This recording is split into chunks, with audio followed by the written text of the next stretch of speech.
Où est l'arnaque?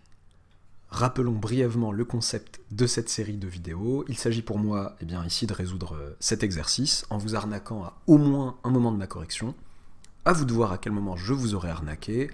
Bien évidemment, en fin de vidéo, je dévoile l'arnaque, j'indique une correction valide, et en attendant, je vous conseille de ne pas regarder dans la section commentaires avant d'avoir vu la vidéo, avant d'avoir essayé par vous-même de chercher où était l'arnaque, afin de ne pas vous faire spoiler, sauf si vous souhaitez émettre des pronostics quant à la position ou à l'endroit où vous arnaquerez éventuellement, pronostics qui devront être, s'il vous plaît, précédés d'une mention spoil pour les autres. Voilà, la phrase est longue, c'est bon, c'est la même à chaque fois, avec des petites variantes, c'est parti. L'énoncé, soit M1, Z1, enfin M1, M2, M3, 3 points 2 à 2 distincts du plan complexe, dont les affixes respectives sont Z1, Z2 et Z3. Donc M1 d'affixe Z1, M2 d'affixe Z2 et M3 d'affixe Z3. Donc des points 2 à 2 distincts. Ok. Soit P, le polynôme de C de x, donc coefficient complexe, défini par P de x égale x moins Z1, facteur de x moins Z2, facteur de x moins Z3. Enfin, soit α1 et α2 les racines complexes de P'. Donc, pas forcément distinctes a priori. Bon, je donne des petites pistes. P degré 3, P' va être de degré 2, il a deux racines au sens large du terme. Deux racines distinctes ou alors une racine double. Ainsi que les points N1 et N2 respectivement associés. Donc N1 d'affixe α1, N2 d'affixe α2. On nous demande de montrer que cet angle-là est égal à cet angle-là. L'angle entre les vecteurs M1, N1, M1, M2 d'une part, et celui entre les vecteurs M1, M3, M1, N2 d'autre part. C'est parti. Qu'est-ce que je vais bien pouvoir faire? Bon, j'ai envie de traduire ces angles-là avec des arguments. Bon, je me rappelle que cette petite formule que j'ai normalement, ABCD, l'angle entre AB et CD qui est donné par arg de ZD moins ZC sur ZB moins ZA. Mais, je fais très attention à la potentielle annulation du dénominateur. Donc là, ce que j'aimerais, c'est parler, s'il existe, de l'argument, donc un petit peu brouillon là, de l'argument de quoi? Donc M2 d'affixe Z2, donc Z2 moins Z1 sur, N1 c'était α1, pardon, α1 moins Z1 d'une part. Ça serait le premier argument, et le second argument dont je voudrais parler, ce serait l'argument de α2 moins Z1 sur Z3 moins Z1. Ok, encore faudrait-il que ceci soit non nul, non, que plutôt le dénominateur, que ceci soit non nul, et que ceci soit non nul, pour pouvoir permettre la division. Alors, α1 moins Z1. Pourquoi α1 moins Z1 serait-il non nul, et pourquoi Z3 moins Z1 serait-il non nul? Bon, pour l'un des deux, c'est facile. Donc, Z1, Z2 et Z3 sont 2 à 2 distincts. Pourquoi? Parce que ce sont des affixes respectives de 3 points distincts, 2 à 2 distincts. Donc Z3 différent de Z1. Et donc Z3 moins Z1 est non nul. Ok. Pourquoi α1 serait différent de Z1? Là, ça se complique peut-être un peu. Ok, bon, je vais vite vendre la mèche. Je ne peux pas avoir α1 égale Z1, parce que Z1, c'est quoi? C'est une racine de P, et α1, c'est une racine de P'. Si, par l'absurde, si α1 était égal à Z1, si Z1 égale α1, qu'est-ce que ça voudrait dire? Ça voudrait dire que Z1 est racine de P et de P'. Il est racine de P en tant que Z1 et racine de P' en tant que α1. Donc, ça fait de lui une racine au moins double de P. Mais ça, ce n'est pas possible. Parce que le polynôme P a 3 racines 2 à 2 distinctes, qui sont Z1, Z2 et Z3. Impossible. P n'a que des racines simples. N'a que des racines simples. Ok, je suis soulagé. Je vais pouvoir calculer tout ce beau monde. Alors, donc, enfin, finalement, alpha 1 et z1 sont différents, et alpha 1 moins z1 est non nul. Bon, qu'est-ce que je vais faire pour calculer ces arguments-là? Je vais essayer de faire parler les différentes les informations que j'ai dans l'énoncé et les mettre en relation. J'ai P, j'ai P', alors, je connais les deux racines de P'. Deux racines pas forcément distinctes, bon, en tout cas, de P'. Donc je sais exprimer P' sous forme factorisée. Tout polynôme est scindé sur C, tout polynôme à coefficient complexe est scindé sur C, donc je peux l'écrire en produit, tout polynôme, voilà, l'arnaque n'est pas là, là c'était juste un oubli, non constant, bien évidemment, est scindé sur C, donc P', qui est de degré 2, je sais comment l'exprimer, je sais que je peux l'exprimer comme étant le produit des x moins ses racines, donc là ça serait x moins alpha 1, x moins alpha 2. Ça, d'une part, ok. Mais je sais que P' c'est aussi le polynôme dérivé de celui-ci. J'ai qu'à dériver ce polynôme-là. Donc, de deux choses l'une, soit je développe tout ça et je dérive, ce qui peut se faire, bon, soit je dérive plus intelligemment en disant que P', et ben en fait, si je dérive ça comme un produit, donc effectivement il y a trois termes dans le produit, vous n'êtes pas forcément habitué, mais vous pouvez le faire avec lui, comme un produit de, par exemple, de x moins z1, x moins z2 par x moins z3, produit de deux fonctions polynomiales, ici bon j'amalgame polynôme et fonction polynomiale, donc si vous dérivez ça comme un produit, donc vous dérivez lui, ça vous fait la dérivée d'un produit à deux termes, donc ça fait, x moins z1 le tout prime ça fait 1, x moins z2, plus x moins z1, donc je fais un peu du zèle, ça serait la dérivée, ce que j'obtiens en dérivant ça, facteur de x moins z3, plus, donc, le premier terme de mon produit fictif qui était là, ça fois ça, donc ça serait x moins z1 facteur de x moins z2, le tout fois la dérivée de x moins z3 qui me fait 1. Ok, bah qu'est-ce que ça me fait? Ça me fait x moins, je vais les mettre dans l'ordre, x moins z1 facteur de x moins z2, plus x moins z2 facteur de x moins z3, ou x moins z1 facteur de x moins z3, on s'est compris, plus x moins z2 facteur de x moins z3. À chaque coup, il y en a un qui se prend la dérivée, les autres qui restent tranquilles, quoi. x moins z2 facteur de x, moins z3. Nous avons donc une égalité polynomiale entre ce machin et ce machin. Ça, je trouve ça super intéressant. C'est une égalité entre deux polynômes. Je peux voir ça comme une égalité entre deux fonctions polynomiales.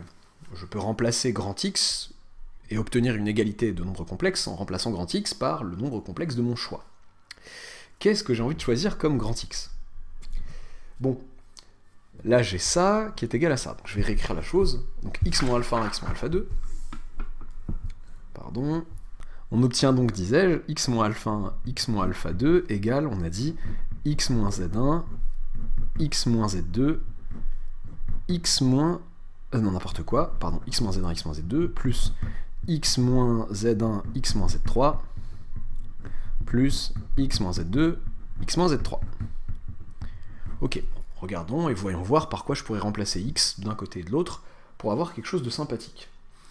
Bah, on peut essayer, bon, en vrai, le jour J, vous pouvez tâtonner, vous pouvez essayer des trucs. Bon, moi, je me rends compte que si je remplace, tiens, par z1, ça peut être sympa. En particulier, j'obtiens que z1 moins alpha 1, z1 moins alpha 2, facteur de z1 moins alpha 2 égale z1 moins z1, au revoir, ça part, z1 moins z1, tout ça, ça va partir, il va rester z1 moins z2, facteur de z1 moins z3. Voilà que je trouve fort sympathique. Rappelons ce que je voulais comme argument, z2 moins z1 divisé par quelque chose, et alpha 2 moins z1 divisé par quelque chose. Donc z2 moins z1, alpha 2 moins z1, je les tiens ici. Donc je vais, une étape pour du beurre, multiplié par moins 1 des deux côtés. Donc ça fait z1 moins alpha 1, alpha 2 moins z1, égale z2 moins z1, z1 moins z3. Ça fait donc, en divisant par, et on a bien vu, on s'est assuré du fait que Z1 et Z3 étaient non... Z3 moins Z1 ou Z1 moins Z3 étaient non nuls, et alpha 1 moins Z1 non plus. Et étaient non nuls aussi, pardon. Donc, ouais, bah, pareil, j'aurais dû multiplier. C'est bête. En fait, ce que j'aurais pu faire, c'est multiplier, du coup, au lieu de multiplier par moins 1, mettre fois moins 1, alpha 1 moins Z1, plutôt ici. Pardon, désolé. Au pire, ça maquille une arnaque éventuelle, donc m'en voulez pas. Z3 moins Z1, voilà.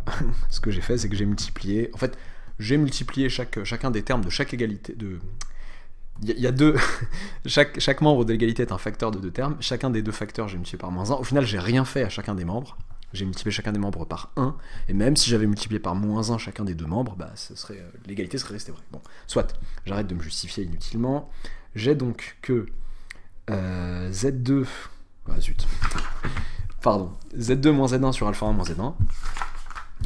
Z2 moins Z1 sur alpha 1 moins Z1 va être égal à... c'était ça que je voulais vraiment.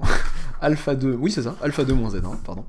Alpha 2 moins Z1 sur Z3 moins Z1. Dédicace à tous ceux qui n'arrêtent pas de me dire mais prends deux feuilles séparées au lieu de regarder le recto et le verso, je trouve ça plus sympa et plus naturel. Voilà, c'est comme ça. Donc bah c'est cool. Enfin, argument de ceci va être égal, donc ces deux nombres complexes sont égaux, ils ont le même argument, donc si vous voulez rajouter à 2 pi près, c'est pas ça qui va changer la donne. Hack, et on obtient une égalité d'arguments en fait. D'où, et bien finalement, donc rappelons les points, M1, M1, M3, pardon, M1, M3, M1, N2, cet angle, oula, la parenthèse qui sort comme ça, c'est pas bien, égal, donc là ça serait M1, M1, M1, M2, ouf, et on a gagné. Et on n'a rien gagné du tout parce que je vous ai arnaqué une fois n'est pas coutume, 2 fois. Première arnaque vient assez tôt, en fait, comment dire, je vous y prépare assez tôt, en disant, quand j'ai commencé mon petit truc là avec cette formule qui est tout à fait exacte, en vous disant, ouais, faut faire attention à ce que les numérateurs ne s'annulent pas. À un moment donné, je me suis trahi, j'ai dit, ouais, le dénominateur... Ah non, le numérateur. Non, pardon. Je reprends. J'ai dit, les dénominateurs ne doivent pas s'annuler pour pas diviser par 0. J'ai raison, c'est vrai. Mais à un moment donné, j'ai parlé du numérateur sans faire exprès, et oui, le numérateur non plus ne doit pas s'annuler. Donc il faut vérifier la non-annulation du numérateur. Pourquoi ? Pour que le nombre complexe soit non nul, en question, à l'intérieur de l'argument, et qu'on puisse parler de son argument, d'une valeur de son argument. Sinon, je peux pas parler de ça. Et de la même manière, angulairement parlant, ça se traduirait, si le numérateur était nul, ça voudrait dire que, en l'occurrence, par exemple ici, ZD moins ZC était nul, bah, ça voudrait dire que ce que je suis en train de faire, c'est de prendre un angle entre un vecteur et le vecteur nul. Waouh, comment je vais mesurer un tel angle? Impossible. Donc il faut s'assurer non seulement que le dénominateur ne s'annule pas pour des raisons calculatoires évidentes, mais aussi que le numérateur ne s'annule pas pour que la quantité à l'intérieur de arg soit non nulle. Donc, mais ça coûtait pas grand chose, il fallait juste rajouter, parce que là, l'histoire de racine double, etc., au moins double, j'en ai parlé aussi, ça permettait, comme ça me permettait de m'assurer du fait que alpha 1 moins Z1 était non nul, ça me permettait aussi de m'assurer que alpha 2 moins Z1 aussi était non nul. Et ici, le Z3 moins Z1 non nul, par le fait que Z1, Z2 et Z3 sont deux à deux distincts, bah, le même argument permettait de dire que Z2 moins Z1 aussi était non nul. Donc il fallait le préciser. Première chose. Première arnaque. Deuxième arnaque, et pas des moindres, si vous êtes tombé dedans, vous pouvez vous en vouloir un petit peu. Je dis ok, P', j'ai ses racines, alpha 1, alpha 2, donc factorisation comme ça. Tous les polynômes non constants à coefficient complexe sont scindés sur C. Oui, c'est vrai.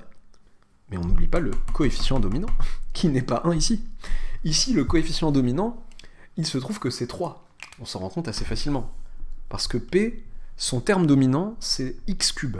Quand je vais dériver, ça me donnait du 3x carré. Le coefficient dominant de P', c'est un 3 en fait. Et il y a un 3 ici. Et donc, l'égalité, et on s'en rend compte en fait, si on se rend compte, ici, là il y a un petit malaise, c'est que je regarde les termes en x carré, là, il y a x carré plus x carré plus x carré. Donc 3x carré, et là il n'y a que x carré, c'est pas normal. Donc j'ai 3 ici qui se trimballent dans mes calculs. On pourrait se dire, oulala, ça va peut-être compliquer tous mes calculs. Non, ça va pas changer grand chose au truc. J'ai un petit 3 là qui se trimballe ici, ok, bon, soit. J'ai 3 fois ça qui est égal à ça. Par les propriétés de l'argument, argument de tout ça là, c'est argument de 3 plus argument de ça, à 2 pi près. Argument de 3 du nombre complexe 3 est un nombre réel strictement positif. 3, vous le placez où? Le point associé sur le plan complexe, vous le placez là. Donc je sais pas si vous appelez A ce point-là. il est sur la demi-droite des réels strictement positifs, donc son argument ça va être 0, un argument de 3 ça va être 0. Si ça avait été un réel strictement négatif, je rappelle que ça aurait été pi, un argument, mais là c'est 0. Et donc vous allez vous retrouver avec argument de 3 plus, rappelons une des propriétés de l'argument, argument de Z1, Z2 c'est argument de Z1 plus argument de Z2, à 2 pi près. Là vous avez argument de 3 qui fait 0, il reste plus que votre autre argument et vous avez le bon truc. Et ça marche bien, voilà. Ok, voilà les deux arnaques. Si vous êtes tombé dans les deux, n'hésitez pas à le dire. Si vous êtes tombé dans une sur deux, n'hésitez pas à le dire non plus. Et si vous êtes tombé dans aucune, vous êtes très fort, n'hésitez pas à le dire non plus.